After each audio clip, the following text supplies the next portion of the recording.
Kadang-kadang bingung ya, kenapa sih yang di dunia itu terlalu diistimewakan gitu? Mengistimewakan yang hilang itu nggak ada kerjaan. Mengagungkan yang hancur, yang sifatnya fana, rasanya biasa. Apa yang mau dibanggakan sih?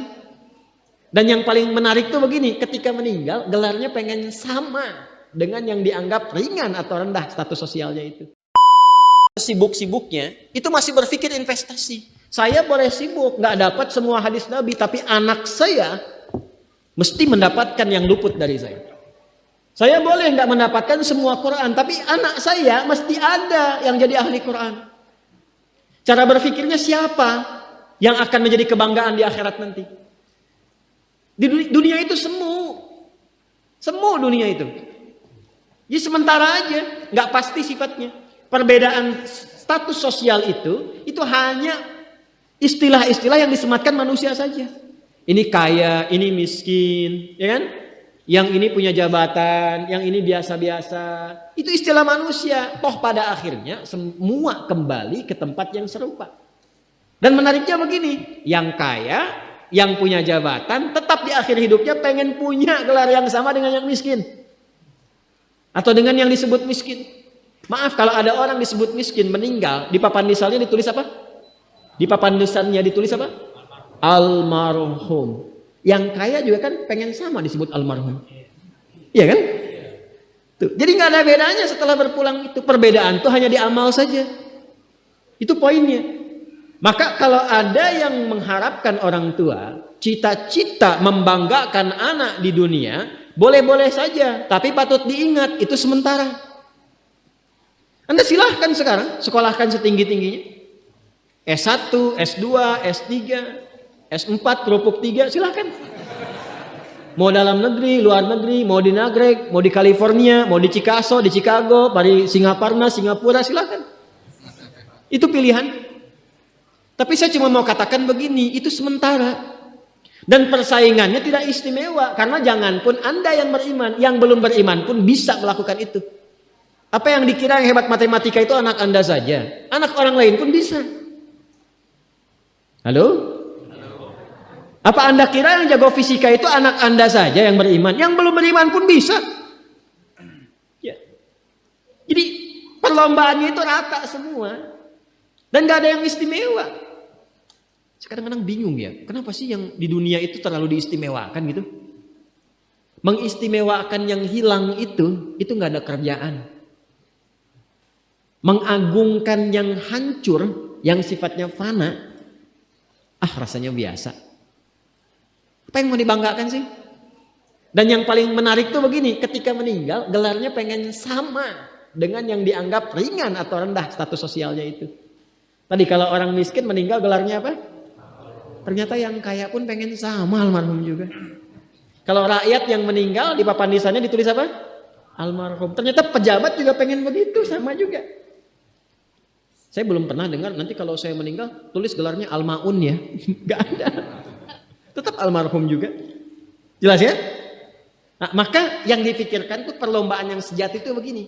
Perlombaan yang sejati itu adalah perlombaan untuk kehidupan yang abadi yang gak fana lagi. Jadi kalau pada saat itu unggul selamanya karena gak ada kematian lagi setelah itu. Itu yang dimaksudkan hadis Nabi. Kalaulah ada dunia ini punya nilai walaupun itu hanya bagian dari satu sayap nyamuk saja, ya, tentu tidak akan pernah Allah memberikan itu semua kepada orang-orang yang ingkar kepadanya. Ya. Karena kalau diberikan nggak adil di situ. Ya. Karena itu sifatnya fana, ujian saja, pada akhirnya kembali. Nah, Abbas itu mampu membaca itu. Ini kehidupan sejak di zaman jahiliyah loh. Awas ya. Jadi risalah Islam itu membimbing pengikutnya, umatnya untuk berpikir lebih cerdas, di visioner. Makanya jadi muslim itu mesti cerdas. Beriman itu membuat Anda lebih pintar. Saya tanya begini ya, maaf ya. Sekali lagi mohon maafkan saya kalau perumpamaan ini kurang menyenangkan. Kalau ada yang abadi dengan yang sementara, Anda pilih yang mana? Masa?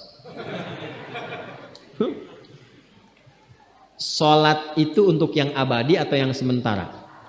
Abadi. Baik. Mobil itu untuk yang abadi atau yang sementara? Pilih yang abadi apa sementara?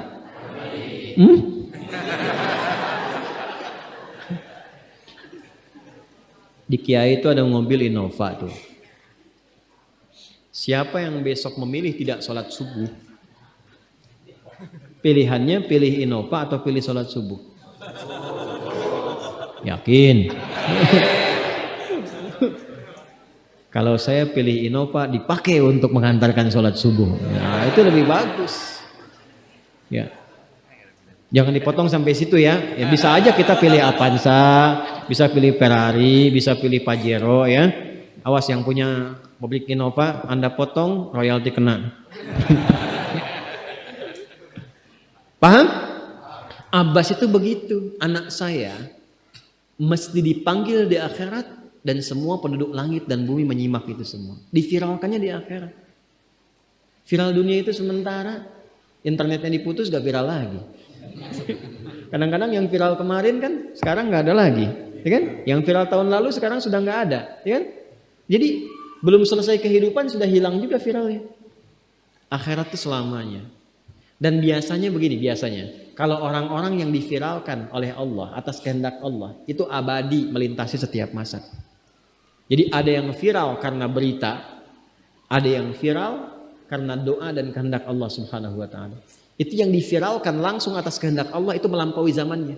Makanya kisah ini pun bertahan sampai sekarang. Nah, Abbas itu berpikir, saya boleh sekarang jadi pebisnis pedagang, tapi anak saya mesti menguasai apapun yang pernah diajarkan oleh Nabi.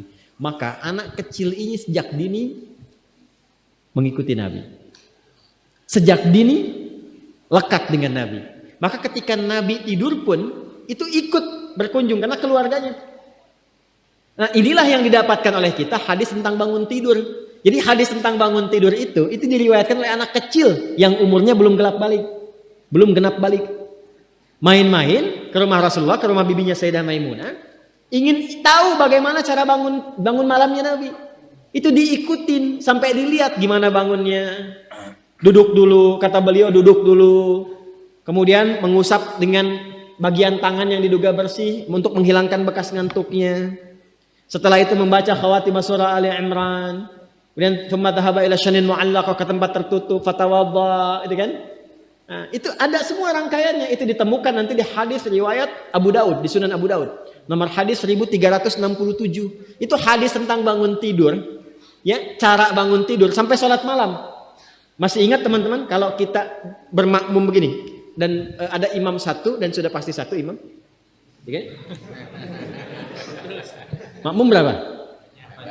Satu boleh? Boleh. Dua boleh? Tiga boleh? Empat boleh? Jadi imam berapa? Makmum? Empat. Laki-laki imam makmum? Imam, baik, bagus ya. Nah, dan imam kan laki-laki. Kalau perempuan imam untuk perempuan kan? Laki-laki untuk perempuan dan untuk laki-laki. Fokus ini. Kalau satu begini, satu laki-laki, kemudian di belakang laki-laki. Ini kan posisinya boleh sejajar kan? Ya kan? Yang imam ini, makmum ini kan? Tadinya di belakang, tarik begini sejajar. Ini yang meriwayatkan anak kecil yang belum balik itu. Itu riwayat Ibnu Abbas. Satu paket. Termasuk sholat, kemarin kan kita tarawih kan, sholat malam. Yang dua rakaat itu kan. Ya, sholat malam yang sampai 11 itu, tambah khafifatain 2, itu riwayatnya ini. Yang sholat tahajud malam yang 11 rakaat, tambah khafifatain 2, itu riwayatnya ini. Tutup dengan witir 1 rakaat. Itu anak kecil yang meriwayatkan. Dan tahukah Anda? Sepeninggal Nabi SAW, Abbas bapaknya ini hafal 200 hadis, anaknya Abdullah hafal 2000 hadis. Begitu caranya. Anda di sini ada yang diplomat, yang di kantor, yang taruhlah berdagang misalnya, ibu rumah tangga, ya, dan sebagainya. Boleh, nggak apa-apa. Saat ini kita mungkin belum maksimal, tapi jangan biarkan ada satu di antara anak keluarga kita yang tidak jadi kebanggaan di akhirat. Tolong ya, tolong pulang dari sini dilihat. Anak Allah titipkan kepada saya berapa anak. Tolong siapkan jadi kebanggaan akhirat. Satu aja jadi ahli Quran. Untuk pelita di rumah tuh, penghilang kesedihan, penghilang kegelisahan, mendatangkan semangat. Itu demi Allah saya katakan, gak ada yang paling indah kecuali saat ayah pulang ke rumah. Tiba kemudian dia melihat anaknya yang kecil sedang murajaah. Amma yatasaalun. Bahkan surat yang bapaknya sendiri belum hafal. Jangankan pulang ke rumah, Anda sedang mau rapat, dikirimi video anak Anda 3 tahun membaca surah Al-Ikhlas, itu hati tenang. Itulah Quran. Itulah Quran. Maka belajar dari Ibnu Abbas ini, apa yang terjadi ketika orang tua mampu memfasilitasi anaknya demikian, sekalipun orang tuanya tidak mencapai apa yang diraih oleh anak, tapi orang tua mewarisi setiap pahala yang dihasilkan dari anak itu. Karena itulah setiap hadis yang diriwayatkan oleh Abdullah kecil ini, Ibnu Abbas, maka semua doa tersambung bukan hanya untuk beliau tapi juga untuk keluarganya, untuk orang tuanya. Karena itu kalimatnya bukan radhiyallahu taala anhu tapi anhuma, untuk Abdullah dan bapaknya.